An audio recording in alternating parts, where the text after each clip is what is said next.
everyone to the Semgrep community event called The Rules with Tanya and Kyle. So Kyle is going to try to teach me how to write Semgrep rules. So I've worked at Semgrep about a year now, but I'm on the marketing team and I do all sorts of tasks that do not involve writing rules. And I was really curious how. And so I asked some of my colleagues if they would be willing to be a masochist with me and live teach me how to write rules, hoping that it can help everyone learn. And so this is going to be interactive. So if you want to go along with us and do the thing, you'll learn more. You don't have to, though. You can do whatever you want. You can just watch. Kyle, will you introduce yourself and maybe tell people about you?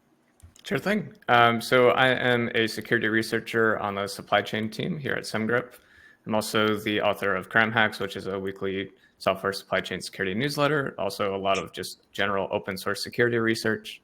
Yeah, I kind of just live and breathe all things supply chain, and Semgrep's a good place to do that because our supply chain product involves writing Semgrep rules for pretty much every high and critical vulnerability associated with open source dependencies.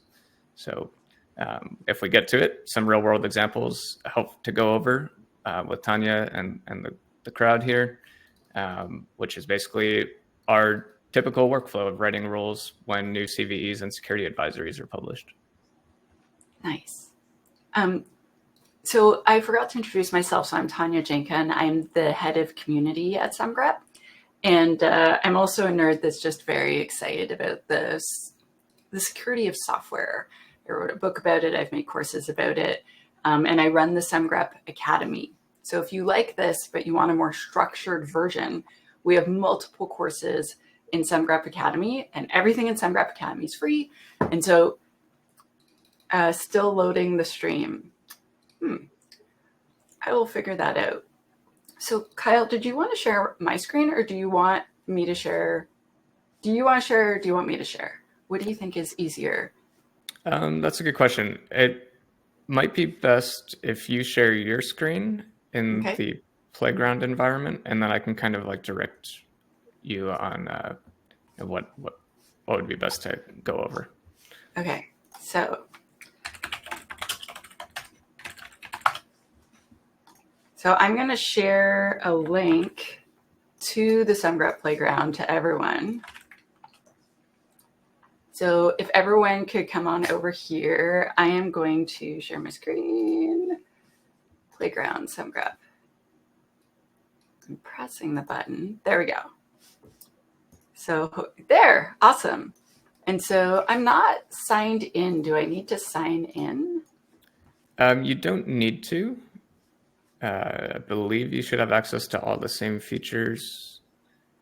But one thing, so the current rule you have here is a bit involved. So if you hit the plus sign at the top left, yes, and hit new rule, that'll give us a good starting point. And so this is the de facto kind of like default playground rule that they start everybody off with. So we can see on the right-hand side, we have test code. And so this is where you insert all the code that you want to run a Semgrep rule against. And on the left-hand side, you have basically the rule structure. So there's structure mode and advanced mode. You can see the two tabs towards the top left there. I mentioned earlier before we kick things off that I write all my rules in advanced mode, but structure mode does help in the earlier phases of your rule writing career, just to kind of help give the base structure of what the rule looks like. But essentially, once you have the syntax down, you're likely going to want to use advanced mode just to make things easier. Do people want me to zoom in more? Because like this, I have a great big huge screen. And also for the person that's having trouble with the stream, you should log out and log back in. Just try again, and usually it works.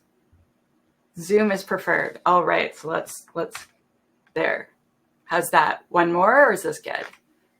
Oh, Zoom is perfect. Oh, okay, awesome. Sorry, Kyle. I need things to be big. No, yeah, I totally get it. Cool. So essentially what we're looking at here on the left-hand side, we now have a basic rule where the ID is going to be kind of just the name of the rule. So if you want to change that to just like basic example or my rule, that works. And we can see that you could specify languages. So this rule is going to be targeting Python. And the severity we can kind of ignore for now, but essentially error in the, if you're running this in CI/CD or in the VS Code extension, etc., it would be labeled with an error severity. And then message. Like do you mean compared to like critical or like high or low? Yeah, so there's, I don't recall where we're at on the code side. So for supply chain, we leave it as error, and then we have an SCA severity score. On the code team, I believe, does use severity for like critical, high, things like that. Okay, cool. And the message is essentially what gets outputted if there is a match in the code. Yep, perfect. And then pattern is what we're going to be searching for in the code. So here, the pattern is doing print, open parentheses, quotation, and then ...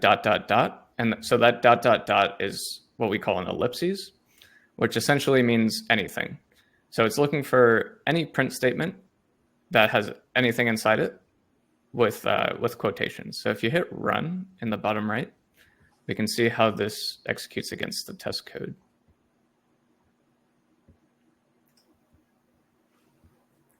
Of course, it runs slowly because people are watching. Yeah. So I guess to show off the capability of speed, in the top right-hand side, we have the Pro mode and Turbo mode. So Turbo essentially runs in real time. So that would be very similar to your experience if you were using the Semgrep VS Code extension, where it highlights pattern matches in real time. So if you want, because we're not going to be using the Pro features, at least not for a good while, you can turn on Turbo mode, and we can see how things run in real time. So yeah, you could see which ones were highlighted, which means the pattern was found. You can see it only highlighted those that have the quotation and something within it, and it didn't highlight the ones that don't have the quotation marks. So now if you wanted to find any print statement, you could, in the pattern on the left-hand side, you can just remove the quotation marks and do ... Okay. Or if you wanted to find an empty print statement, then you would just remove the ... Okay. Awesome. And so that's a very basic pattern and the usage of ellipses. Now we can talk about the meta variable usage. So in my opinion, the general patterns and meta variables and ellipses are like the core of writing Semgrep rules. That's like the fundamentals that everybody wants to learn. Wait, I have a question, Kyle. Yeah. What about like, maybe we should back up and tell them why you'd want to write a Semgrep rule and like what Semgrep is, because we don't know where people are coming from and their level of knowledge. Is it okay if we back up a bit? Yeah, that is an important topic to cover. So yeah, essentially Semgrep is an engine. There's an open source engine, which is ultimately what our product is built on. Now we have pro features, which are only for the paid for option. But essentially it's a static code analysis engine that allows us to write very basic YAML rules. They can get pretty complex, but for the most part, you can write them very simply. It's very easy to learn the syntax of. There's maybe like CodeQL is another option that people might be familiar with. Frankly, I feel like you need a PhD to write CodeQL rules, whereas Semgrep, I wrote my first rule during my interview with Semgrep. Yeah, and I think many have similar experiences. So the nice part about writing rules in Semgrep is that perhaps you have large repositories, large code bases, and you want to find very specific maybe function calls or variable usages, etc., in your code base. And so using a Semgrep rule, you can find that in your code. It's very similar, or a lot of people think, well, I could do that in regex, or I can use Control F. Well, semgrep stands for semantic grep. So what semgrep does is simplifies the query so that maybe you Control F for a variable name, but maybe that variable is used and passed to a new variable name. Well, now your Control F fails. Whereas with semantic grep or semgrep's smart enough to know that they're equivalent, and it'll track it throughout the entire project. And then there's also taint analysis features. There's cross-file analysis features, which regex would fall flat on its face. So we're going to write rules using this engine so we can find stuff in our code. Imagine there is a great big bug reported to you that sounds really scary, and you see it in that app. That dev wrote lots of code for you. That dev might have made that mistake 10 times, not one time. So what you can do is figure out what that pattern looks like and then search across your whole code base. And that's really nifty, especially if there's a security incident happening. Or if like you're able to just search for all sorts of things. You could also search for, like, let's say you have a secure coding guideline or like a coding standard, or you're like, we all use camel case here. No one uses other cases. So if you can kind of enforce rules that you want. And so we call it rule writing. Does that make sense, Kyle? Am I saying that all? Does that sound good? Yeah, that's perfect. And for like a supply chain example, something that I love about our industry is that so many developers have taken the approach of replacing functions with safe versions. So like the PyYAML project has YAML.load, and then there's now YAML.safeload. And so if you wanted to say, look at all of your repositories and replace all YAML.load instances with YAML.safeload, well, you can do that using semgrep.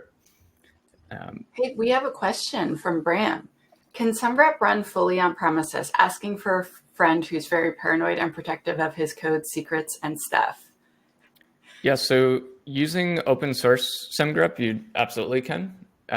Using the paid for products is a bit of a question mark. Technically, yes, you can.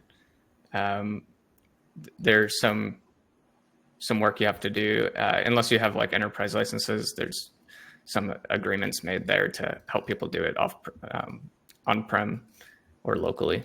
So, but the nice part is for if you're a consultancy doing work with a customer, maybe the customer doesn't like you sending your code to different SaaS solutions.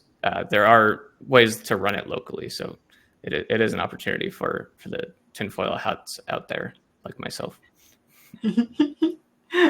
Thank you. Thank you, Kyle. And then in the chat, I like this. Semgrep can also empower other dev teams, so there's no need for the security team to write the rules. Yeah, like everyone is allowed to write rules. That's kind of, I like that too. Cool. Thank you, Kyle. So did you want to say what makes semgrep nice? Sure. One of the biggest ones for me, just on like the research side, is the fact that I can run semgrep rules locally. But also the speed factor is just instrumental if you want to integrate this into CI/CD, or if you want to have something like a VS Code extension where you're scanning your code in real time. You simply can't do that if your SaaS solution requires that you build the project, which might take time on it. That could take 20, 30 minutes easily. And then a lot of legacy SaaS solutions might take several hours to run or even days to run. Whereas most semgrep rules, regardless of the size of the repo, typically execute within less than 2 minutes. So there are some exceptions, but for the most part, semgrep's working much faster than all your other CI tests. Cool. Okay, so do we want to look at some patterns maybe? Sure. So we showed the basic example with print. Now, maybe there's two functions that we want to flag with one semgrep rule. So maybe on the test code, if we can just add in another function call. So another nice part of semgrep is that code doesn't actually need to compile. So you can make up whatever function name you want. You don't need to define it or anything. Semgrep will still function as expected. So now, does my function need to do anything in particular, or? nope, that's part of the Okay. magic. So I've seen people use semgrep for like malware analysis and also reverse engineering. So they'll use like something like Ghidra or IDA Pro, and they'll use the decompiled output, which isn't necessarily buildable code. It's usually an interpretation. And they can use semgrep rules against that decompiled code, which most other SAST engines would fail to do because the code doesn't compile. So now let's say we want to flag on both print and also my function. Okay. So on the left-hand side where we have pattern print, rather than pattern, we can do a pattern dash either. And if you hit, the playground does have some helpful templates where when you enter just pattern, it'll give you the options and you can hit enter and it'll fill out the rest of the template for you. You don't always have, I don't always use it, but sometimes it is helpful. There we go. Yeah. And so this is one, and then we probably want to do like something like that, and then maybe like that. Yep, that looks perfect. So now we're matching on all cases of print as well as my function. There. So we found a whole bunch. So we found every single one. Nice. Yep. And so another thing to show off in the test code, there's comment-based syntax that help with triaging rules or rule writing. So on line 12, if you do a comment, so it'd be hashtag space and then rule ID. Okay. That's rule ID, one word. I believe it's all lowercase. Okay. And then, oh man, I always forget that whatever the two dots are, the colon? Yeah. And then no space after rule ID. Like that? Yep. And then you'd write the ID of your rule. So my underscore rule. So now you can see that there's a green box next to it. Okay. And you can also see at the bottom, it says 1 of 2 tests passed. So that's essentially saying on line 13, it must match because of that comment you inserted. Oh. And the other lines must not match. So typically when you're using this syntax, you'd want to put rule ID for all the spots where you expect it to match. And then you can also put a comment and then OK. And OK would indicate that it shouldn't match there. So you can have cases for both where you expect it to match and where you expect it not to match. So like, and so then we would do OK. Yep. And then this says we are not expecting this to match. Yeah, I believe it's OK, and then the rule ID. Yes, I believe so. There we go. Yeah. Line 10 must not match. Yeah, it does not match. Perfect. So usually when we're writing rules, we will have the obvious cases that we want to catch for, but then we want to put some edge cases where it might seem like at first that it should match, but for example, with taint analysis, maybe there's a sanitizer in between the source and the sink, and that's where we would put like an OK to make sure that the taint analysis isn't flagging. And so we would do this on every example we want to match or not match to test the rule before we put it into prod? Because like if I was going to analyze all the code where I work, I wouldn't have time to do this, right?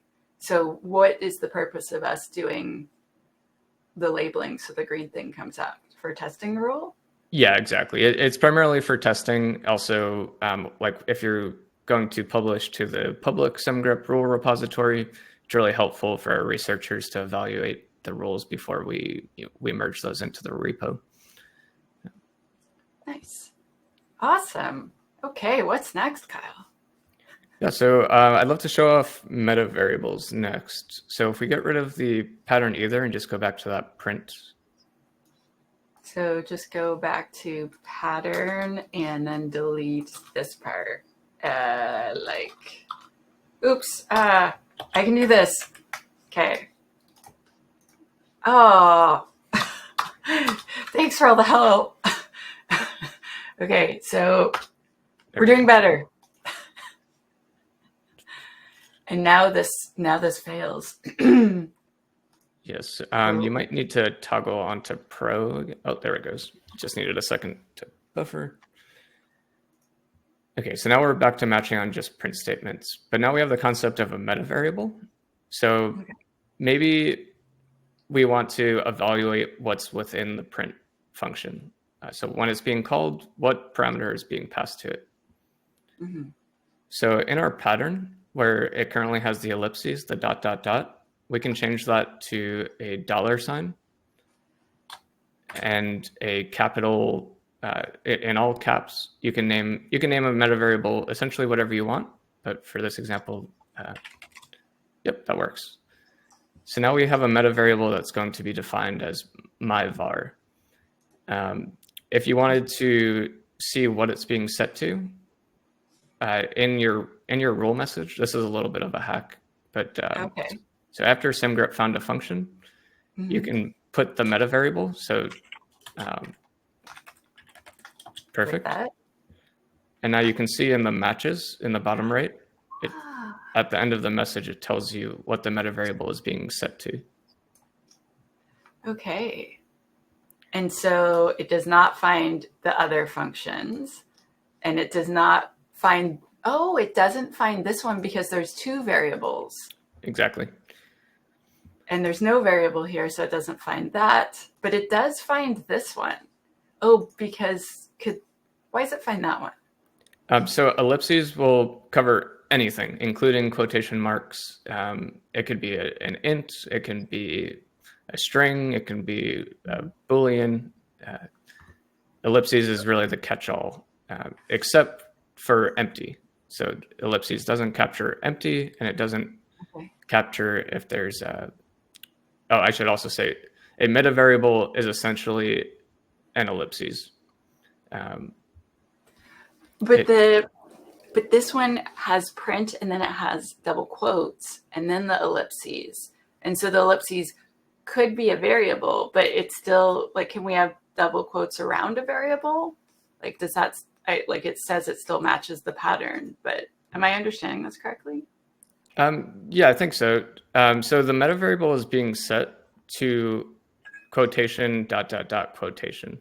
Oh, okay. So the meta variable has captured everything within that and has assigned it to the meta variable. If we wanted to catch the case where there's two, yep, that's a good example as well. So now that's going to make my var set equal to anything within the print function that's also within quotations. But then it doesn't cover this and this because there's no quotations. Okay. So then what if we want to find the one that has two variables? Yeah, so there's two main ways you can do that. One, you can, after my var, you can put a comma and do another meta variable or ellipses. Sorry, I don't mean to speed ahead. I just get excited. No, that's totally cool. Would we do my var again, or would we do my var 2? Like, you would likely want to use a different meta variable name. Oh, but does it have to be all caps? Yes. Okay. Also my var. Sweet. Now, if you wanted to catch an instance where it was one or more, you can use ellipses meta variable. And so before myvar, before the $sign, you can do an ellipses and a comma. And now you're assigning myvar to every parameter within a print statement, regardless of if it's one parameter or 10 parameters. Nice. Nice. Okay, this is very cool. Yeah. And does anyone have any questions? Because I'm asking all the questions, but does anyone else have questions for Kyle? Because you are also allowed questions. I just wanted to put it out there. You can keep going, Kyle. Someone will type something if they want to ask. Cool. Yeah, I also get excited, so I'll just ramble on and on. So please stop me. No, you're great. Yeah, so now let's say we wanted to actually assess what the meta variable is being assigned. So maybe we want to flag on all print functions where a variable, I forget what you named your variable in the test code, but oh, I named it not a string. Okay, so let's say we wanted to catch all print statements where not a string is passed. Okay. So where we currently, before where we have pattern, we'll add a new line. So add a new line to line 7, and you'll type patterns with an S.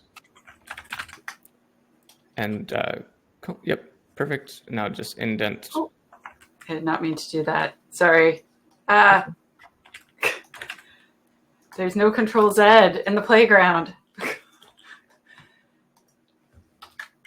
Okay, I'm done fussing. Yep. So we'll put the pattern that we previously wrote on that first line. Okay. Do we want a space? Yes. Okay. And so we could probably delete this. Yep. Okay. And then so for the second one, we want something else. Yeah. So instead of print and open parentheses, Bram, I do Control Z should work in the playground. I'm not sure what the situation is. I'm on a Mac. It could be that, but when I Control Z, it doesn't Control Z. Let's see. Bram is outraged. I'm soon to be outraged if this is the case. You're right. It's not working. This is the embarrassing part where I tell people I usually work on a Windows machine. So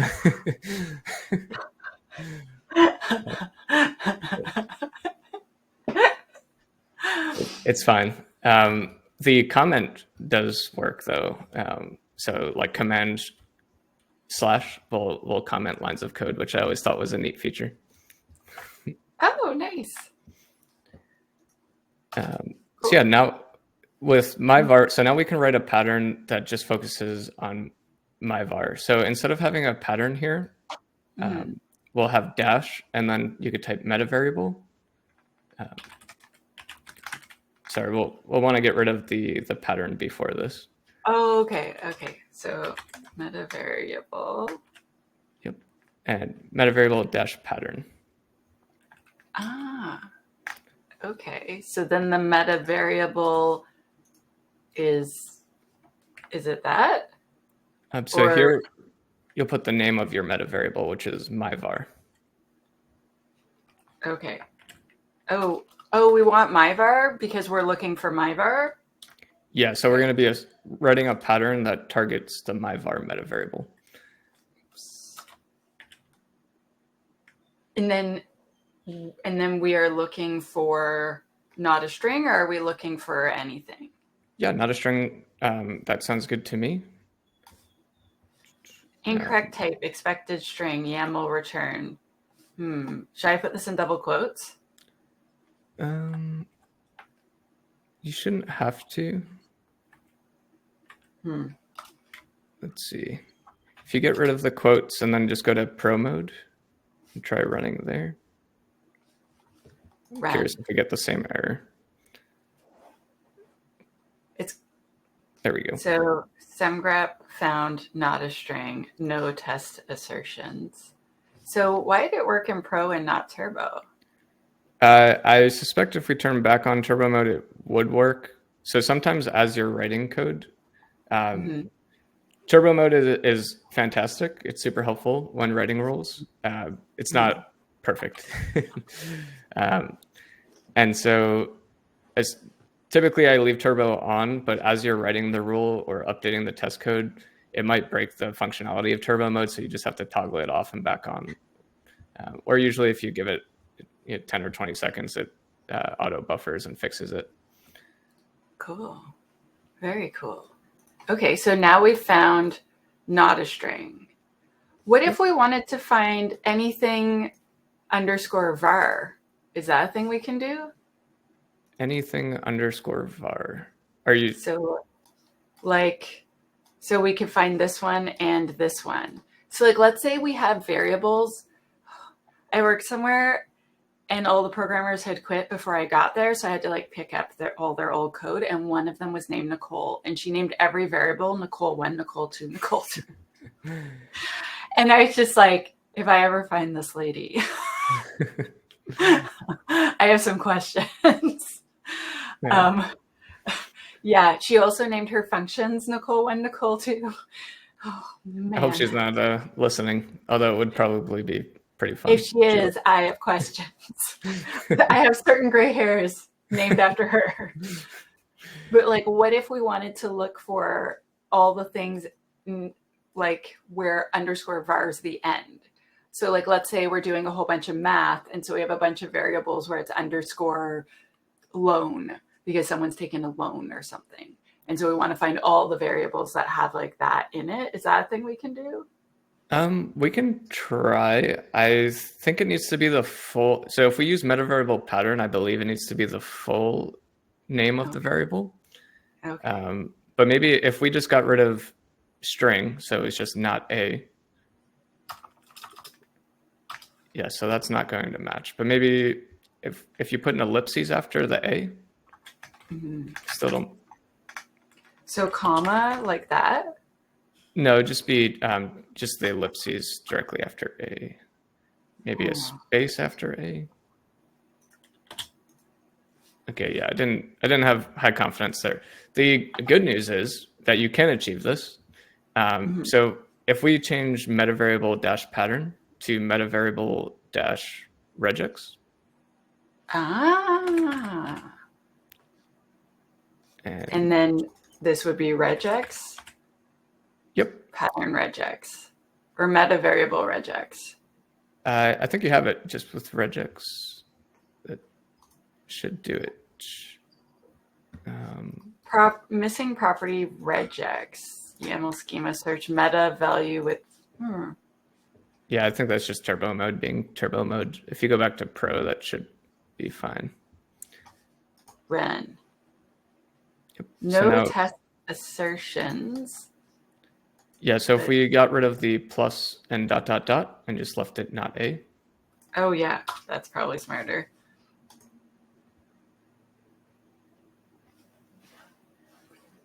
Dun, da! Found it. Is there meta variable regex? I guess there is. Yeah, so meta variable regex is very helpful, especially for cases like this. There used to be support for inline regex. I don't believe we support that any longer, but sometimes there are good use cases of regex. So we found it. Okay, so we're able to find things where it's at the beginning or it's at the end. So that's cool. Awesome. Thank you. Yeah, of course. Let's see. So we talked about patterns, pattern, meta variables, ellipses. That's really the core of using Semgrep, in my opinion, at least. There's loads and loads of other options. There's literally a field called options, which there's, I think, more than a dozen different values that can be inserted there.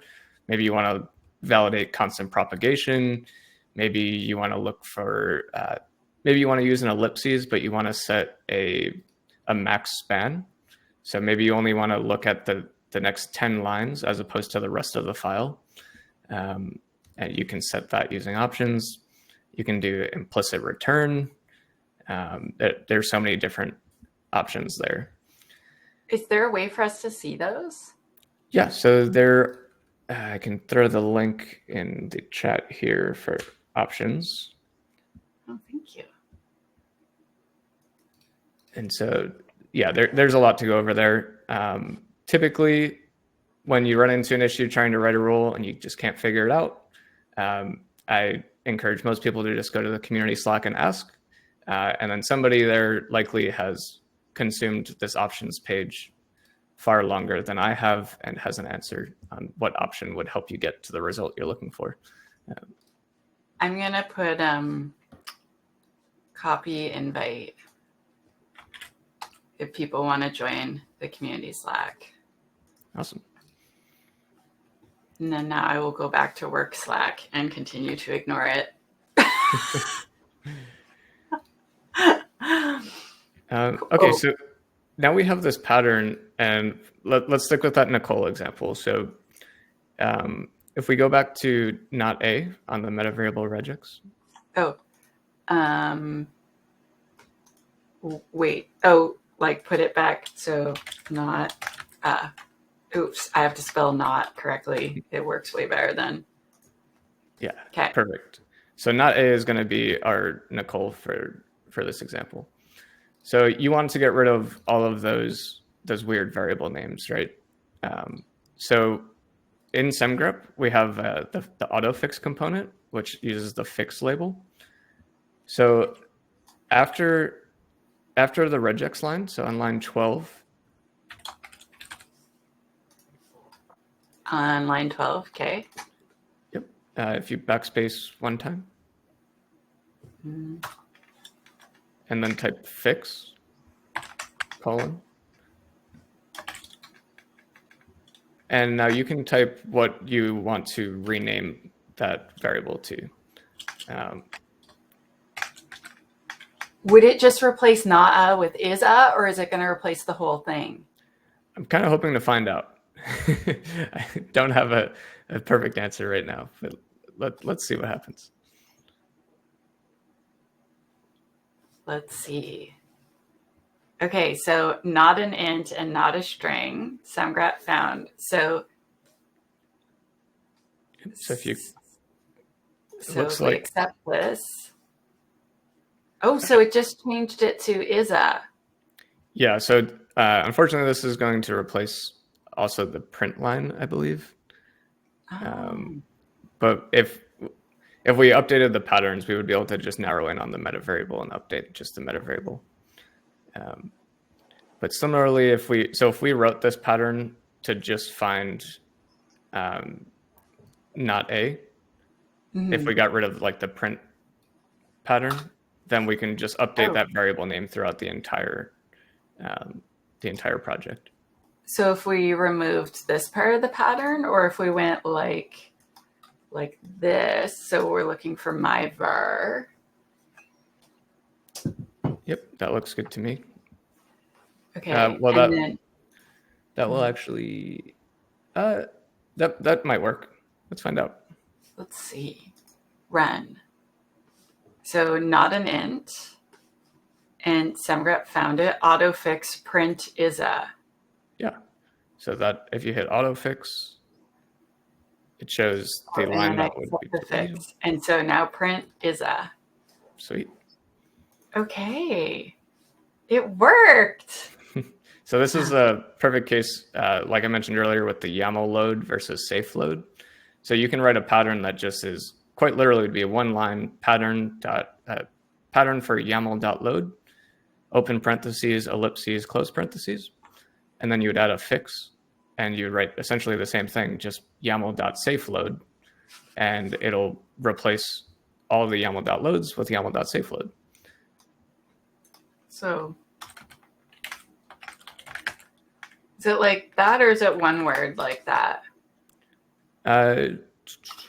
It would be YAML.load.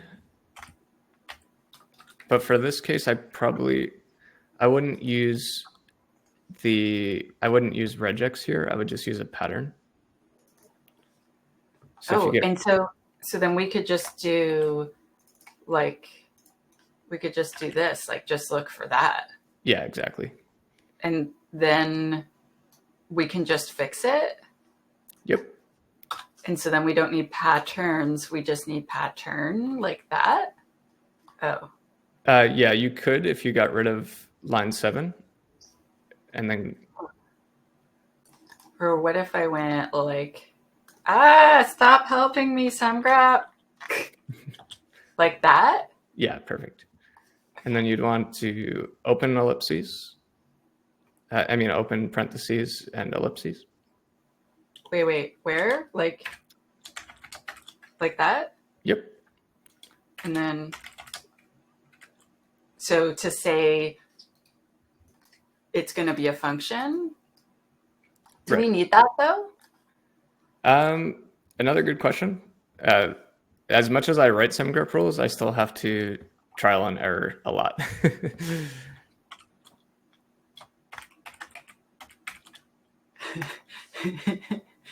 Okay, so let's see.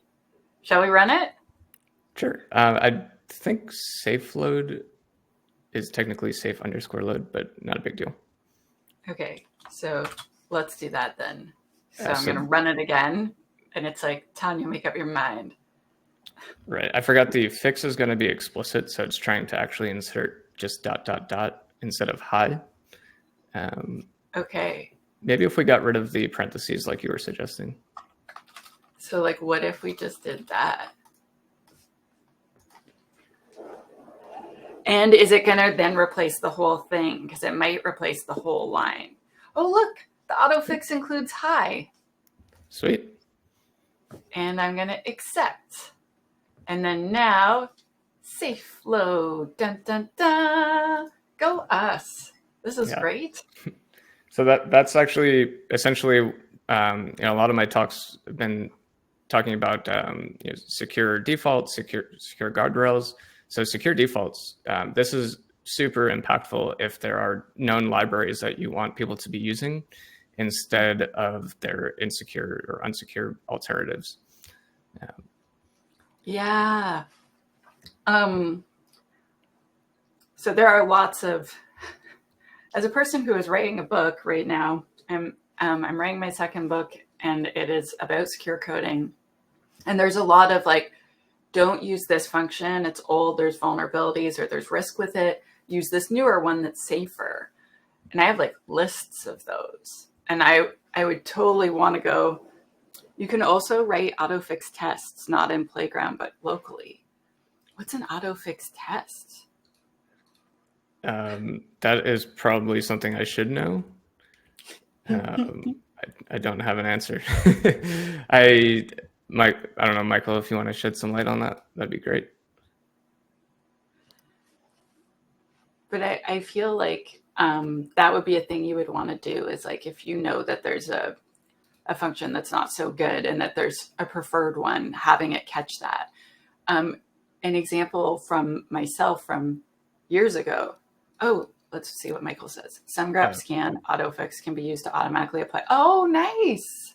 Yeah. So essentially, that's how you would deploy the fix across your project. So if you say you wrote this pattern and you have a repo, you clone it, you run Semgrep with the autofix flag, and it'll apply the autofix across your repo for every pattern match. Nice. Years ago, I had a memory leak in one of my apps because I opened a connection to the database. Then I did a bunch of recursion.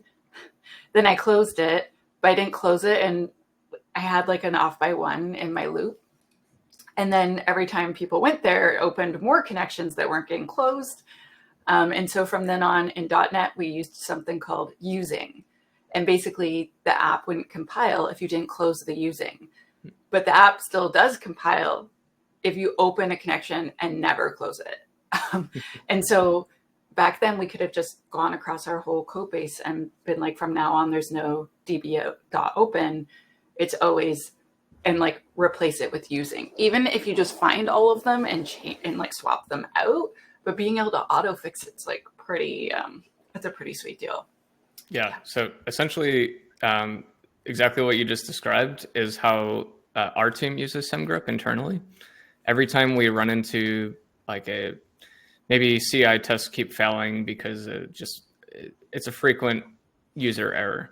So we write a Semgrep rule to find that error and apply the auto fix, so that rather than waiting for CI tests to fail and then having to go back to that branch and apply the fix and push the update, just in CI, Semgrep says, hey, we've flagged this pattern. Do you want to apply the auto fix? And within the GitHub PR, we can just hit apply auto fix and we can move on with our lives. Nice. I was trying to explain recursion to my family who are not computer scientists, and also some of which are children. And my partner replied, my love for you is recursive. And I thought that was pretty sweet. Yeah. He's a romantic. Cool. This is awesome, Kyle. This is really helpful. Thank you. You're very patient. Yeah. Well, I'm glad somebody thinks so. Yeah. I'm just kidding. So what do you want to do next? Yeah, so I would love to... Oh, sorry, go ahead. And does anyone have questions? So I just want... it sounds weird if I put it out there because some people leave and some people show up early and like, yeah. So questions are still allowed, but please continue, Kyle. I'll stop interrupting. No problem at all. So like I said, this is essentially the core basic usage of Semgrep. Of course, there's taint analysis. There's also all those options we talked about. There's options within using taint analysis. For the sake of this exercise, I think there's plenty to go over with just these core options or usages. So I'd love to get into a real world example. Me working on the supply chain team, like I mentioned earlier, we essentially review every GitHub security advisory that's high or critical, as well as any that are reported to us by customers or that we know that are used by customers. And then we write a Semgrep rule to find the vulnerable usage within their code. So in the supply chain space, or software composition analysis tools have a horrible reputation for being extremely noisy. So there's a lot of solutions out there that simply say, hey, you're using this vulnerable version of a package. They don't actually look to see if you're using the vulnerable function or the affected function related to that advisory. And in most cases, what we found, you're likely not using that, because what are the odds that you're using the tiny bit of code within the large package that has the vulnerability? Apparently pretty slim. So this is a GitHub security advisory, which was a critical severity 9.8 CVSS score, and it's affecting the pillow package. And so just reading the description, the affected function is going to be PIL, which stands for pillow, .imagemath.eval. And so in specific versions, those before 9.0.0, allows evaluation of arbitrary expressions, and then they give you an example. So you can see how this could get bad.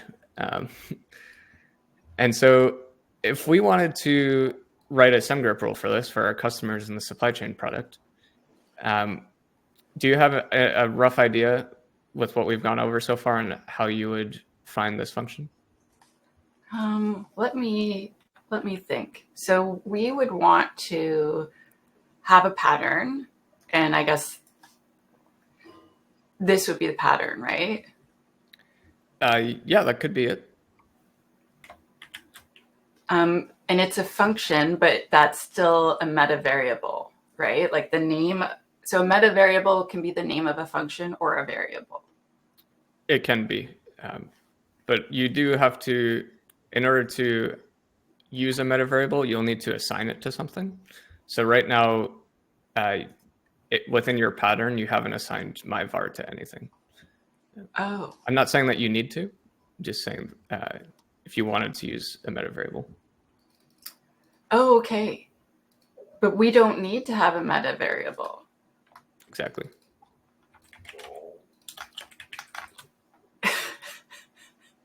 and we don't want to fix it, because how would we, okay, before I get ahead of myself, how would we fix this?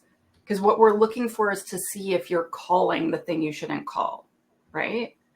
Yeah, so most often in the supply chain space, the fix is actually to update the dependency. Of course, we want everybody in the world to keep their dependencies up to date always. However, we understand that's not the reality. And so the reason why reachability analysis, which essentially is what this is impactful. The reason it's so impactful is because we've accumulated so much security debt and tech debt that we can't just go and update all of our dependencies and get them to the latest version. It's not a reality we live in.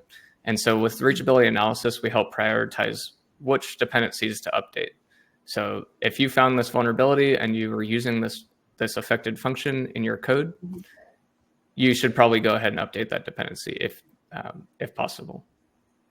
Bram has a question. So Bram, at DEF CON, there is a workshop about Semgrep, but it's being run by people from Microsoft, which is awesome. They're very nice. And so we have no control over their workshop and who gets a seat. But what I have learned is that if you go to DEF CON and you wait in line and you're charming, generally the workshops are completely full. So like 20 minutes into the workshop, they'll just let you go in. That's what I've done in previous years. I don't know if it will work this year. I can't guarantee it, but we don't have the ability to give you a spot, unfortunately. But he has another good question in the chat. Can we also find indirect calls, whereas a call is made to a dependency function, but the vulnerable function is not called in your own code, but in an independent code? Yeah, so this is a great question. I can interpret it two main ways. The first one, which I think is most likely what you're asking, is regarding transitive reachability, in the sense that maybe the eval function within the Pillow project calls another function that is also affected by a security advisory. In that sense, Semgrep would not flag it. We do have the ability to find transitive vulnerabilities, but we go back to that sort of legacy solution where we just look to see if you're using a transitive dependency with an affected version. We're not able to do the reachability analysis piece of that yet. There are solutions out there that do offer this. I've actually done a 5-part meme series talking about why it's not a super viable solution, at least not with static analysis. It's a bit debatable, maybe a hot take, but there are limitations in static analysis where you're essentially making guesses. And usually in a security product, you want to overestimate on your guesses. And so, at least in my experience, when using solutions that offer this transitive reachability analysis, I've found that every single one that said there was a transitive reachable function was actually a false positive. And so it's a bit questionable on the value. I do think it's worth pursuing. I think as static analysis progresses, it'll become more and more advantageous. So it's definitely up there on our radar, and we're keeping up to date with things. I found it, Kyle. Sweet. Look. And so you're finding it using the full path, using pil.imagemath.eval. Mm-hmm. So you would also be able to find this. Let's say you imported, you did like an import pil.imagemath. In your test code, you can write exactly that. Oops. So import PIL. dot PIL dot image math. Just like that, or sorry, I was looking at the chat. Yeah, I think that is correct. And so on the next line, you can just call eval open parentheses. Like that? Yep. Oh, and because we've imported it. Yeah, okay, so run. Let's see. I'm trying to remember my Python syntax. No test assertions. Oh, we need to do like that. And maybe like that? Right. I think Michael has the solution in the chat. So it would be from PIL import image math. And then we could do image math.eval. I don't get it. Please help. So no problem. On line 10, instead of import PIL.imageMath.eval. Oh, from.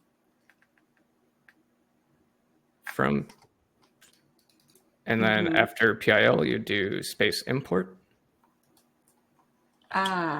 Import. And then image math. And then we don't have eval. And then we do that. Yeah, that makes more sense. I believe it would be, now you would call it with imagemath.eval. Yeah. Oops. Wait. Nope. Just a second. There we go. Okay, so then we would want to find, would we want to find this? Would we want to find this? Or would we want to find both? Because I feel like we would want to find both. We would want to know that you're calling that, like that you have this library, but then we would also want to know that you're calling the dangerous function from within the library. Right. So that's there. I'll show you two solutions to doing that. Let's just delete all the test code. Let's start from scratch just to clean things up. Do you want to delete all of it except this part, or just delete everything? Let's just delete everything. Okay. And so we can write here import space PIL. I believe that will be capital Oh, PIL. you're right. Okay. And now let's simulate the vulnerable function. So that would be PIL dot image math dot eval, and image math is capital I, capital M. Oh, okay. Okay. Open parentheses. You can put whatever you want in there. Sweet. So now in our pattern, let's see. We'll want to first check that it's imported, and then we'll want to find the actual function call. So yeah, so we need more than one pattern. We need the S. Exactly. So we just need patterns. We don't need to have any of the fancy types of patterns. Well, so this will be your first experience with pattern inside. So on the first line, on line 8, we'll do pattern dash inside. And so this is going to be like our primary capture group. So here we'll put import space PIL. Okay. And so then we're looking for this pattern inside of this. Yes. And you could delete line 11. Not sure where that came from. Yeah, I'm like, it's helping. And so then what we would want to look for is probably like that. Yep. And on line 8, it says pattern for some reason. Oh, yes, it does. That's not going to go well. Okay, so let's give that a shot. Oh, wait, we have to underscore. There we go. I know that we don't need to name the rules, but I enjoy that. Okay, let's run it. Okay, we found it. Let's find, what kind of things would we not find? Like, if we did this and then we had nothing inside.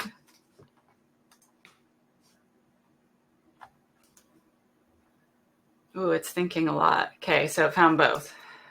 Yeah, that's because we're using the ellipses there. If we wanted to find just a string, we can use the quotation marks, or we can use, there's a thing called typed metavariables. Do you want to learn about typed metavariables? I do. It's pretty fancy. So now we just find one. Yes. So now instead of that quotation meta ellipses. Let's throw in a meta variable again. Okay, And now, and then we have to define that somewhere. So that is your definition. So now Oh. anything within the eval parameter is going to be set to myvar. So now on the next line, we can do dash meta variable type. Meta variable. This one. Yep. You'll just need a space after the hyphen. There we go. Great. Okay. And then the type is... So you can type, like for example, string. Okay. I believe with a capital S, or I don't know if that's needed actually. Give it a second.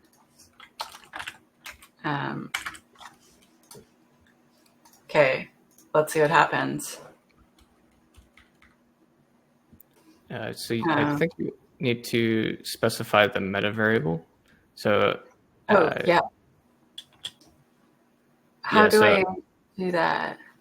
Add a new line on 13 and 2 spaces, and then type meta variable.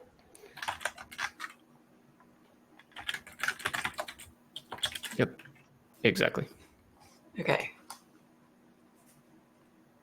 Okay, so we found one where there's a string. We did not find the empty one, and we did not find the number. Yeah, exactly. So this is super helpful if, say, maybe, especially in Python, where most people aren't defining types for functions and their parameters. And so maybe there's a vulnerability where you pass an int instead of a string, which is expected. And so we can write a semgrep rule that only flags if you're calling the affected function with an integer. Whereas pretty much all of our competitors doing reachability analysis will just flag simply if that function is called. So we're able to do a lot more contextual-based analysis or function. So we have the function level capability, but we also have the deeper context analysis.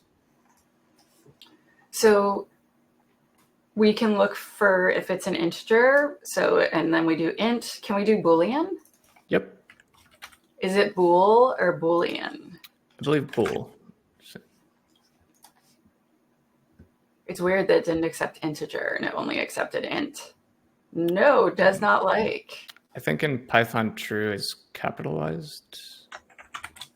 Sorry, just the T.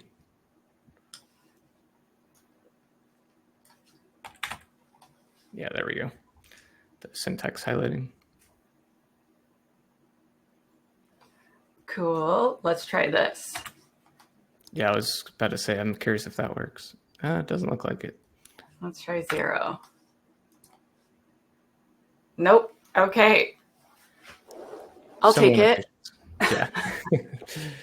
The good news is, since I've joined Semgrep about 1.5 years ago, the engine just continuously improves. So as these bugs are found, they get reported, they get fixed. Semgrep gets better across the board. So. It finds floats. Okay, this is awesome. Yeah, and we don't have to get into it because it could be a bit time consuming, but in Python, there's also a compare solution where you can actually write expressions to compare. Maybe there's 2 strings and you want to see, maybe you want to evaluate if 2 strings are passed to a function, but they're the same strings. You can write a Python expression that evaluates and compares them in a meta variable compare operator. Cool. Do you want to do the next example, the demo rule OWASP Atlanta? Sure, we can, but real quick to just improve this rule. We don't have to rush. Yeah, no problem. So I totally understand why you wanted to write the import PIL. What's really nice in Semgrep is you don't actually need to.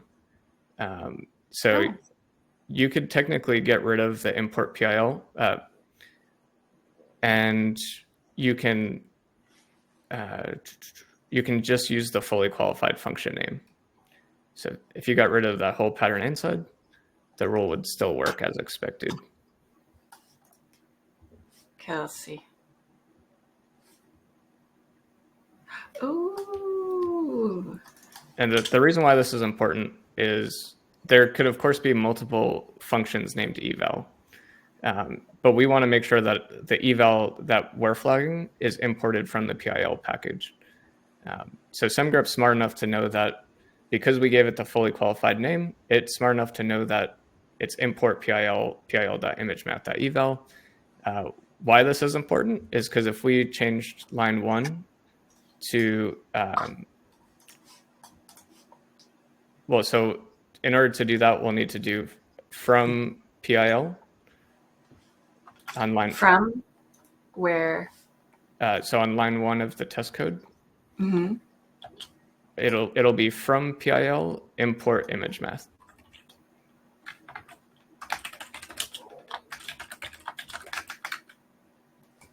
Perfect. And so now if you were to call the eval function in your code, it would look like imagemath.eval. Yeah. And so we don't need to write super long rules that look for all these edge cases, because the semantic piece of Semgrep is able to defer that it is coming from PIL, even though it's not saying pil.imagemath. Okay. So Bram has a question. He said, so I guess you can fall back to patterns to check if myvar in eval is doing an eval call, or better yet, create an allow list of only safe calls that are inside of eval. Yes, you could. So for the example that they gave us where they call like exec within eval, we could write a meta variable pattern to look for an exec function or similar. Where it gets difficult is for cases where there's just so many different options. For example, for supply chain, where I'd love to get us to is to say, does user provided input reach a function? So for that, it gets very complicated, but essentially we would need to understand every potential source of user input and then use Taint analysis. And then our affected function would be the sink, and our source would be a super long list of all the ways that user input could be inserted. Huh. Another really hot topic for me that I hope to that Semgrep gets to, which we're making progress on. So it's exciting. So Michael has a question, and then I have a question. So Michael's asking, can we use custom types? So for example, from decimal, import decimal, and then pil.imagemath eval decimal. So like calling a function inside of it, essentially. Yeah, unfortunately, I don't believe we support custom types. I'm trying to recall. I think there's a list of supported types in the docs somewhere. But you could probably use a pattern to match that custom type, though. Yep, that is a great point. So a lot of what Semgrep is doing with all these fancy options is just abstracting away complexities that you could solve using patterns. So even if the standard syntax that we offer doesn't fit your needs, you can likely get to where you want to be just using patterns. So instead of looking, so if we're going to look for that format, like we're going to look for a type of type decimal, couldn't we, so like with myvar, couldn't we look for myvar having the type, you know what, actually, I guess we could just paste like this, like that, and then like that, and then we'd probably find it. Yeah, that's what I would do with that. You'll want to get rid of the meta variable type piece. Nope, it still works. It still found it. Yeah, so because like, you didn't. Oh, I see. Because you did assign the myvar and it's still a string. Okay, yeah, that makes sense. Yeah, and then if, for instance, decimal didn't take a string, it took a number, would we put dec or would we put float? Probably float. Yeah, I think float. That is a great question, Michael. It's also a great question that sets us up nicely. If you wanted to do this in production, I would strongly suggest leveraging Taint analysis for this piece, where your source would be decimal and your sink would be the eval function. So you're essentially saying in all cases where eval is taking in a decimal, then it's tainted. And then you can even insert sanitizer. So maybe your decimal class, maybe you have a custom sanitizer that validates the decimal value after it's created. And you can write that as a sanitizer to make sure that before it reaches the eval function, it's gone through a sanitization. Kyle, next week, are you going to Vegas? I will be there. I'll be there Monday through Friday. Are you coming to the AppSec, Cards Against AppSec on Wednesday night? I hope to. I just found out about it this morning. I don't know what it entails, but I like games. Nice. I'm going to put an invite. So anyone that's watching, you can join me and Bram and some other people. We're having basically like free food and drinks and a card game that I made that is like Cards Against Humanity, except for I make fun of AppSec the whole time and security and vulnerabilities and breaches. And yes, I was too late to add CrowdStruck to one of the cards. Unfortunately, it was already sent to print. I love that the CrowdStrike situation now has its own verb. They were CrowdStruck. But, the next version will have that card in it. But yeah, it's going to be really fun, Kyle. You should come. Yeah. I'm not a good Vegas person, so games is where I have fun. I'm not a good partier, so. Yeah, I'm not like a gambling person, so there's lots of things to do in Vegas other than gambling, but we'll probably have some ideas to put in. Oh yeah, Bram, I'm going to be taking notes. So I've played the card game with community members, like locally, and they had so many amazing ideas. And if anything, I think we could have a 400 card deck instead of 200 cards, but we limited it to 200 just because it's expensive to print like a small run. But we just got accepted to play it at OWASP Global AppSec.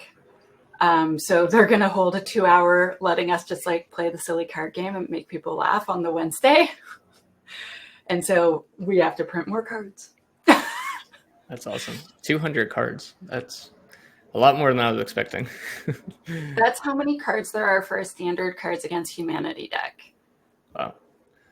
But I think we could have a DevSecOps add-on or there's so many different silly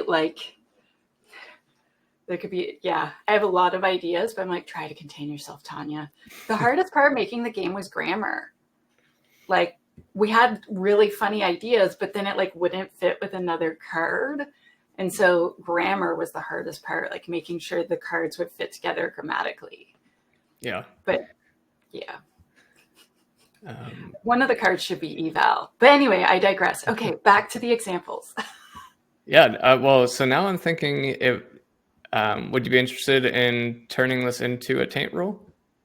Yeah, let's do it. Okay, cool. So on line 7, let's insert a new line.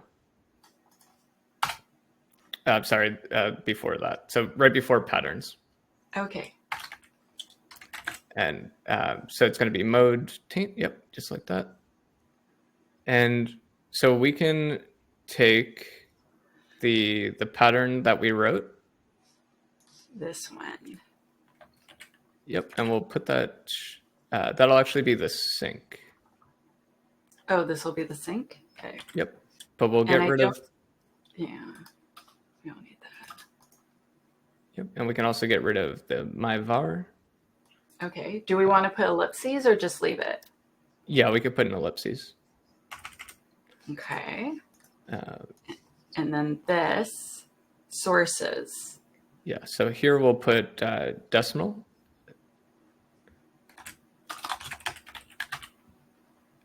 So I guess technically it'll be lowercase decimal dot uppercase decimal. And then parentheses. Oh, because this and this. Okay. I see. Yep. And then if we delete everything after line 12,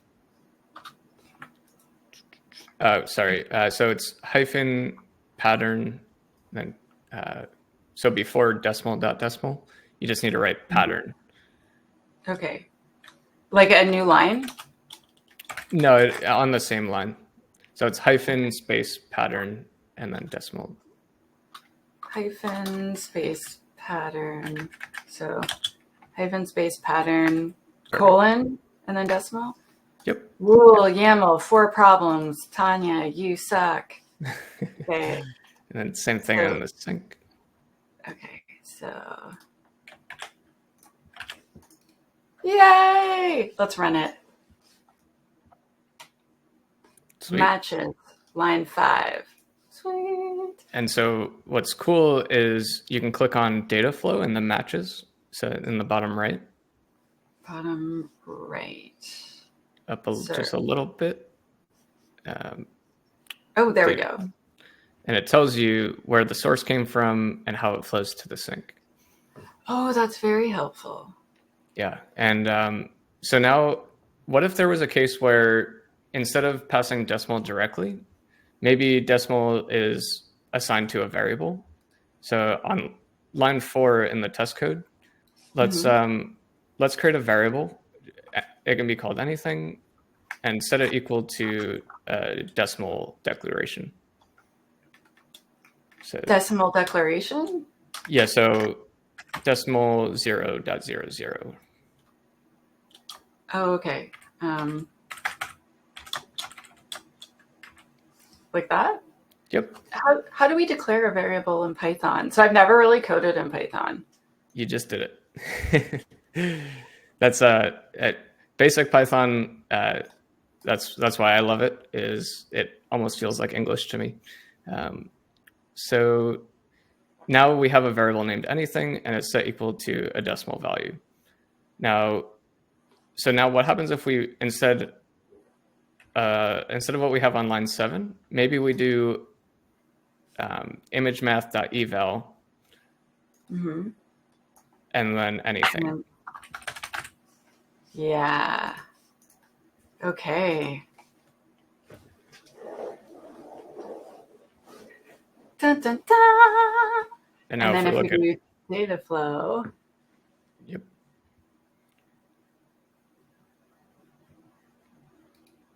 So, nice. Yeah, the explanation has been super helpful for triaging. And you can also get this view when Semgrep scans your code with a Taint rule, you can actually see, they give you even a diagram that shows the Taint flow through the functions and variables.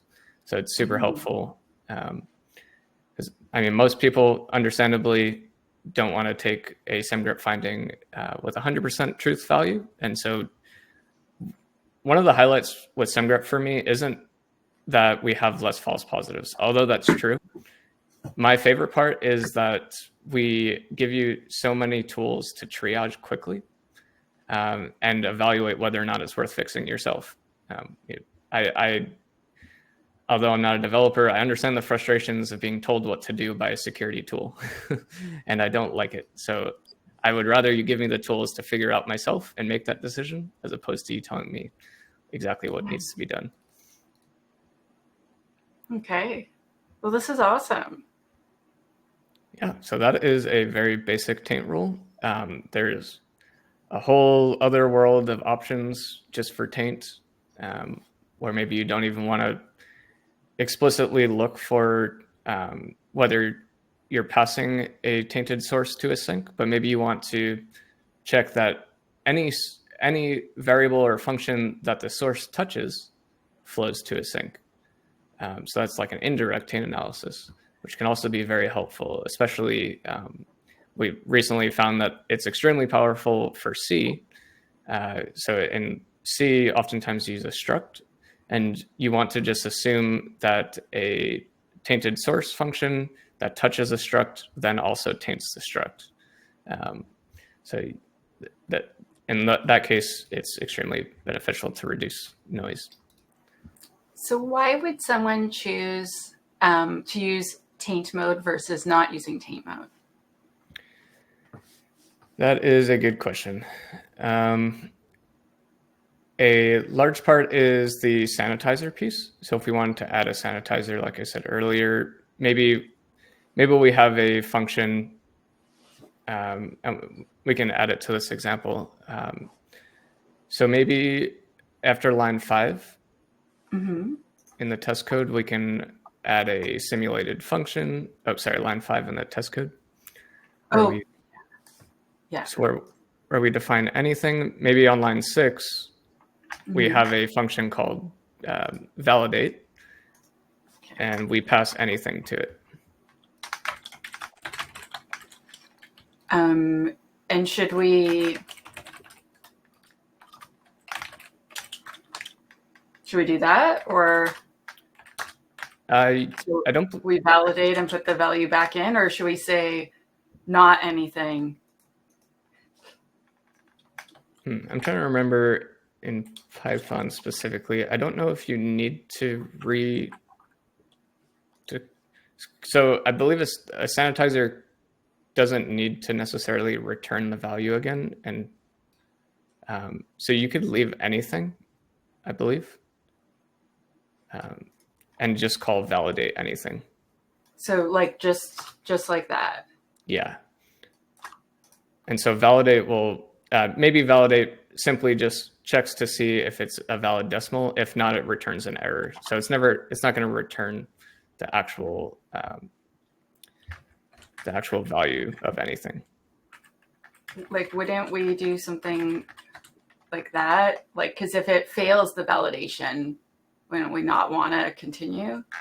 Yeah, that makes sense. I love and appreciate that you want your test code to make sense. I write the sloppiest. Maybe like else you suck.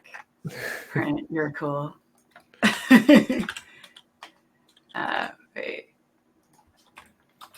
You're cool. There you go. There. Let's run that. Error. Let's see. Syntax error, line 7. Oops. Syntax error. After anything close parentheses, you'll need a colon.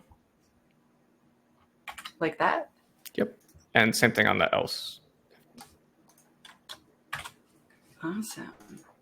So Bram's saying, so you can write your rule in such a way that variables that are validated or clean do not trigger the rule, but if you've not validated or cleaned the var, then it does trigger the rule. Yep, exactly.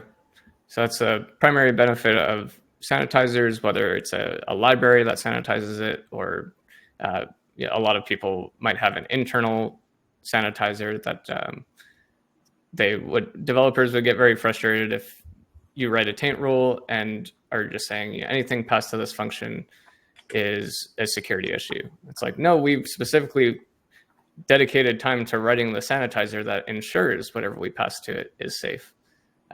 But you want to make sure that they're using that sanitizer. So you can write a Semgrep rule that does exactly that. Let's do that. Is that okay? Yeah. Can we add to this? So like, so basically if it goes through here, it's good, but if it goes through here, it's bad. Yep, exactly. So what we'll need to do is add a sanitizer. So on line 13, similar to how it says pattern syncs, you'll write pattern sanitizers. Nice. And then that will be called validate. And you'll just need to add the pattern again. Oh, yeah. One day I'll get it. So hopefully it just, it found both. Let's see, what did we do wrong? Data flow. So validate this taint flows into this sink, but we validated it first. So when I did Brandon's workshop I kept messing up and making my tests succeed when it found something bad instead of erroring when it found something bad. Like I kept reversing it. Gotcha. And so is that what I've done here? I don't believe so. Let's see, else image math.eval. Because it should find this because this was not validated. If And validate so anything. if validate anything, could it be because we don't pass the value? No, you shouldn't need to. Because basically we're like, validate this if it's true, print you're cool, and do the stuff. But if it fails the validation, like else, you suck. And then we still, like, then you would not do the stuff, right? Like you'd be like, bad input, please try again, user. Yeah, in this case, I would actually expect it to not match on either line. Because really? Why? regardless of if the validate function returned true or false, it's still being passed through the sanitizer. If you assign the result of validate, it doesn't trigger the rule. This might be a case where you'd want to use one of those extra. So maybe I was wrong. Yes, by side effect true. That's exactly what I was thinking of. So that's one of the taint options where it's not explicitly looking if you're the way we have it set up right now. You were right earlier in saying that you would need to set a like safe anything equal to validate. Or we can use the by side effect true, and hopefully that will solve. No, it's still both. By side effect equals true. Where is it? Sanitizers by side effect. So considering the following hypothetical code where it is guaranteed that after check is safe, the value of X must be a safe one. If you indent by side effect true one, does that help?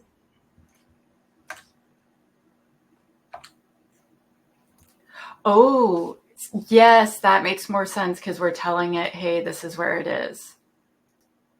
Nope, still doing it. Weird. So pattern sanitizer. Do we have to tell it, like, you have to do the like, is there more to force this that it has? So when we use pattern sanitizers, we're saying this is the name of the function that does validation or sanitization, and you must go through it before blah. Like it automatically does that, or do we have to tell it that? So it should automatically, for my own sanity, hopefully this doesn't matter, but can you move the pattern sanitizers above the pattern sinks? Yeah.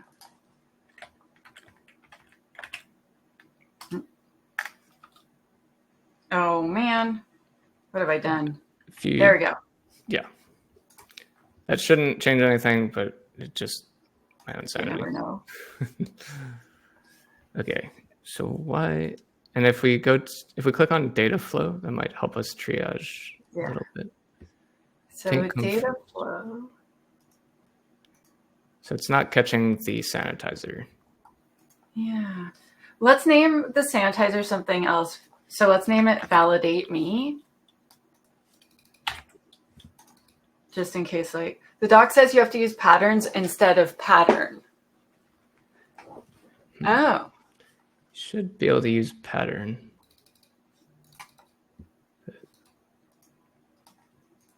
Oh, now it doesn't like this. Yeah, so a patterns always requires at least one pattern.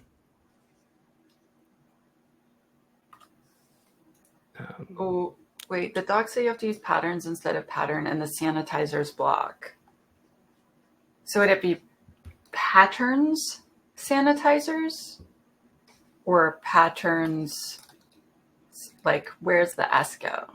Because when we do this,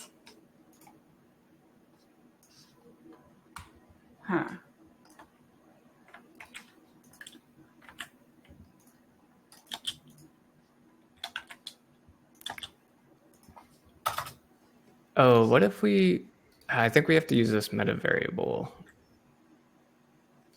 Yes, that sounds right. So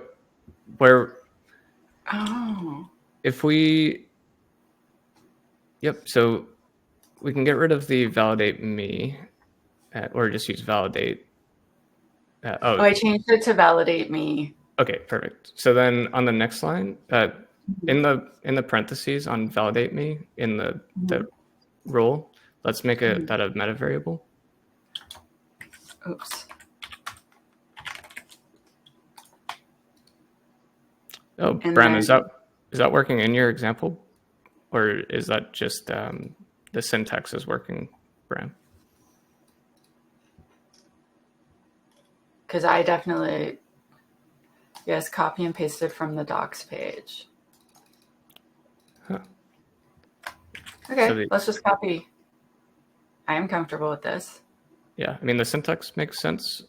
Just not sure why. So we just need to do some tabbing.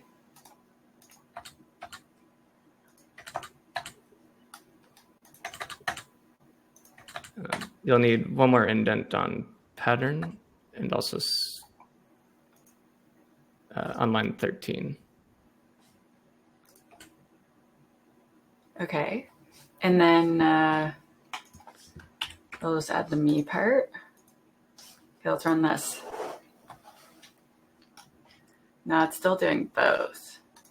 Yeah, let's try it with the meta variable. I think that might do it. So if you do validate me and then a meta variable within the parentheses. Never. And then where's the meta variable go? Is it underneath the whole thing? So on the next line, we'll do dash focus meta variable and change that to my var. And what does focusing do? It's essentially saying to only look at anything. So Dun, dun. this is what I was expecting because, like I said, validate me is running on anything, and it's going to affect both the if block and the else block. So even though it might not be the intention, it's going to pass through the sanitizer. So SemGrep's going to assume that it's sanitized. If we maybe like on line 6, if on line 6 we called pill.imagemath eval anything, then that should get flagged. This. Copy. Yeah, because if it catches that, then it means this. Okay. So I see. So for sure it should flag this, but we're upset it's not flagging this. Right. So the issue here is that it is technically going through validate me, regardless of if validate me returns true or false. Yeah. But because the variable goes through validate me, so I'm not familiar with like Python. So if we run this and it's false, has it still cleaned that variable? So I guess technically it would be case by case. It probably wouldn't be good practice for validate to return true or false. If you typically validate is going to return either the validated expression or it's going to error or throw an error, something similar. How about we do this? So it should highlight this one and it should not highlight that one, right? Yeah, exactly. Okay. Wait, it's highlighting the wrong one. No, the right one. Yeah. Because like the way that I would code this would be like something like anything valid, like that. Yep. And then I would put anything valid into here. Right. Right. So then, so it would update this value, and then instead of validate me, this would say, so maybe like, hey, achetza. So if, because we're not going to return true. I wish I knew Python better. I think I'd do a better job. I mean, that makes sense. So if you were to go this route, you actually wouldn't even need the by side effect solution. You would just write the sanitizer as the function name, and then it would know. So that in our docs, we refer to it as an explicit sanitizer, I believe. Mm-hmm. Whereas we're using the by side effect, which means that the sanitizer doesn't need to return the sanitized value. The sanitizer itself, just the fact that it executed on the variable is enough to say that it's sanitized. But so for your example, anything valid is going to return the validated version of anything. And so on line 12, we can do pill.imagemath.eval, anything valid. Yes. So now I'm like in my brain, if this is returning the validated value, what if it fails? Like, what if it's like, no, this is just junk? Like, yeah, the answer is no. In that case, you wouldn't want it to then run the eval function, most likely. Right. So in Python, what you would typically do in the validate me function would be to throw an error or skip to a safer piece of the program. Yeah, and I don't need to solve the Python issue right now. I can let that go. I'm like, you're not submitting this anywhere, Tanya. It's fine. It's fine. It's not very good. I remember when I did my interview at Semgrep, so I didn't know it was an interview, and I'd be giving a coding exam, and it was in Python. I'd never even seen Python before. I thought it was a conversation about Semgrep secret sauce. And so Colleen was like, hey, like, let's do a coding exam now. And I was like, this is like the weirdest hangout session ever. and then I like didn't know Python. I didn't know that indenting meant that like you're in a loop, because in like lower level languages, that's not the case, right? Anyway, so then we go through it and like I do the math and I get the answer. And then like, Colleen, this is really crappy code. This isn't part of our product, is it? She's like, no, this is terrible code. We would never use this. I'm like, okay, good. She's like, it's an example. I'm like, okay. Yeah, it's all right. In my interview, I also had to look at Python code, and I totally blanked out on what a dictionary was. So, but I guess they saw something in me. wasn't the coding skills. Well, they hired me anyway, and like I thought I totally failed. And they're like, but you got the answer. I'm like, but it took a really long time. And they're like, 7 minutes isn't a long time. I'm like, it is for that problem. Yeah, so ChatGPT would be faster. Right? Yeah, but they would tell us the answer is 12 or something crazy. So Michael says, would need a pattern either for if the if-else case, most likely. Let's see. So if we were to use a pattern either. So patterns, will we add it here? So what I'm thinking is using a pattern either, we can essentially have two. What's nice about pattern either is you can use a patterns within a pattern either. So you can essentially have two full Semgrep rules baked into one rule. So maybe you wanted to write the rule differently for when it's in an if statement and when it's in an else statement. Yeah, because not every dev might do it like this, right? Because they might do like if validate me equals false, do this. And then if it's true is the else. I've seen that where I'm like, what are you doing? It's always the true is the first part. Come on. Yeah. In my opinion, I've seen it reversed.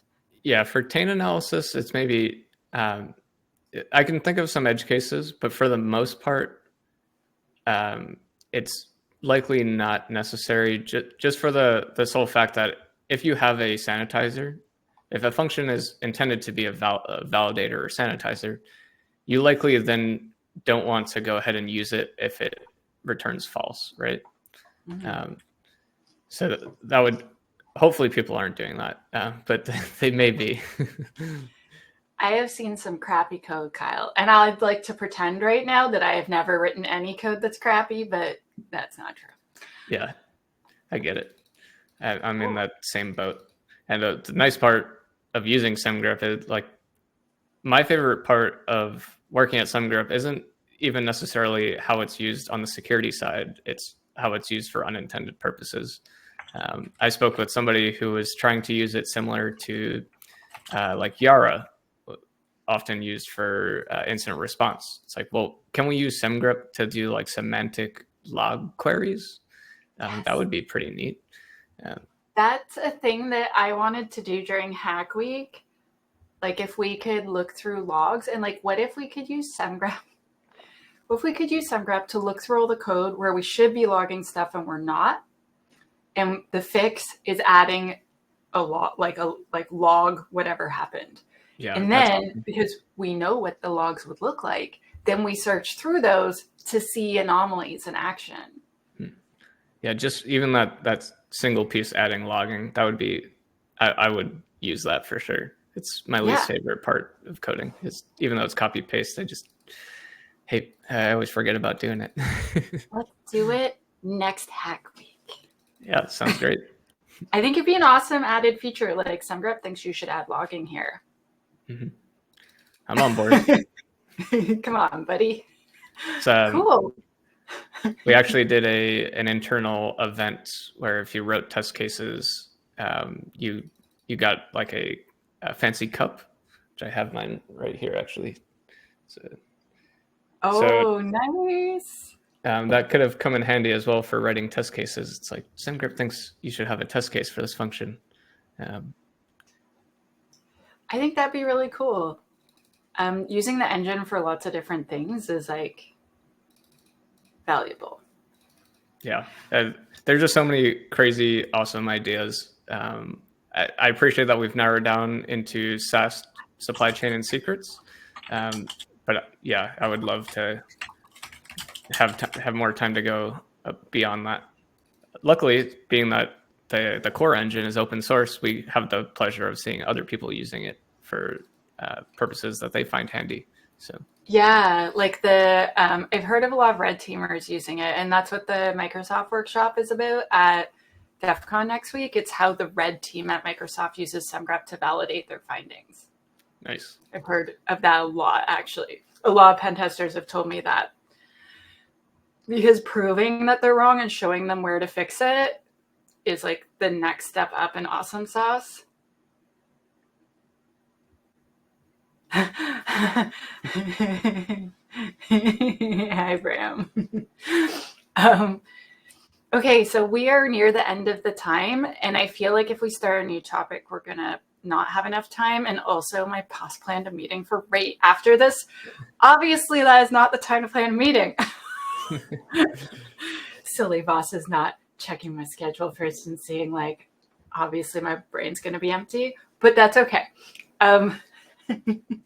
So for everyone that I'm going to see next week in Vegas, I will have lots of stickers, and I'm really excited to see everyone. You know what? I don't have a link for the red teaming with Semgrep event. It's a workshop, and Bram said it's sold out. And I looked at what day it is, and it's when I'm giving a talk, so I can't go because I wanted to go. I know we shared it on the Semgrep social media because we were like excited that someone was talking about us and saying nice things. But yeah, I don't have a link. You're going to have to look at the workshop schedule on the DEF CON site. And I know that DEF CON schedules a lot. There's a lot of stuff happening. So sorry. Yeah, I believe there's actually two trainings that are using Semgrep, at least two. And then there's also going to be a talk I think how Microsoft's Azure security team uses Semgrep Nice. at both Black Hat and DEF CON. So yeah, hoping to at least make the talk. But I don't even know like which DEF CON is this. Is it 32 or 31 or 33? 32. I was just complaining about both the DEF CON website and the Black Hat website. It's like if I go to blackhat.com, I'm there for one purpose and one purpose only. I want to know where it is being I held found it. and what day and what time. And you can't find it on the homepage. It's really frustrating. Okay, so I found it. And here is the link. So it's Friday from 2 till 3:30. Oh, actually,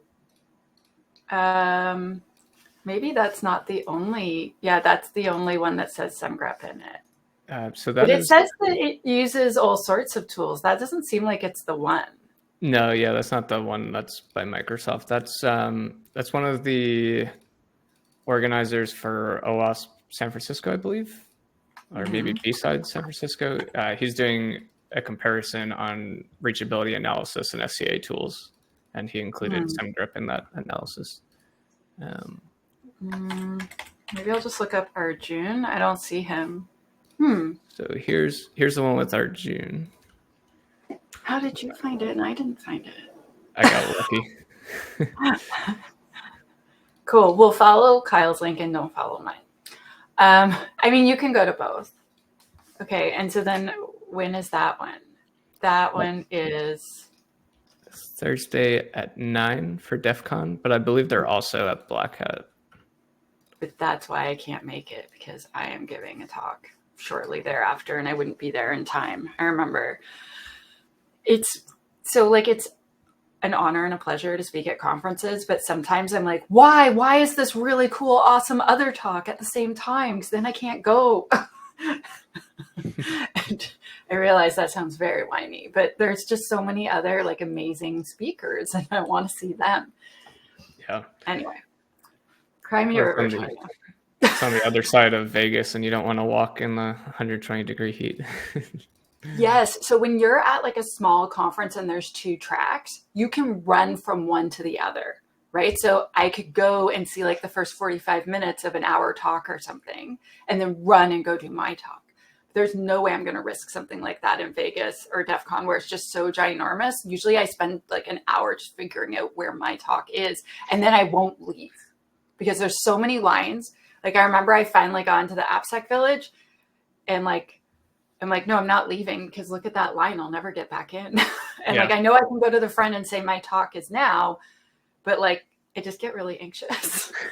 I just sit there and wait for like an hour or 2 before my talk doing nothing because I just do not want to lose my spot. Yeah.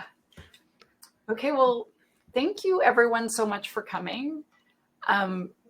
I'm looking forward to seeing some of you next week. Hopefully some of you will come next month. We're going to do this rules thing every month for maybe 6 months and see like if people come and people like it. I would love to hear feedback. So if you want to email me, Tanya@semgrep.com and tell me your thoughts or, message me on social media or whatever works for you. But I'd love feedback and I suspect Kyle would too. Kyle, you did great. I thought he was great. And yeah, we're really happy people showed up. Thank you. We weren't sure how it would go. And I really appreciate all the questions so much. Yeah, thanks everyone. And appreciate the support on the syntax errors. Well, I mean, I wrote some rules. I'm very pleased. Yeah. I mean, in a few months, you'll probably be better at rule writing than I am. So that's my plan. That is my plan, is that like over like doing a few of these, eventually I'll be like, get out of my way. I've got this. And that's how you know all the teaching's working, where the person's just like zipping away from you. The Tanyas are taking our jobs. Everybody's worried about AI. I'm worried about Tanya's. Awesome. Okay, well, thank you everyone so much. And we will see you next time, if not sooner. And thank you, Kyle. And yeah, this was a Semgrep community event. Bye. Bye.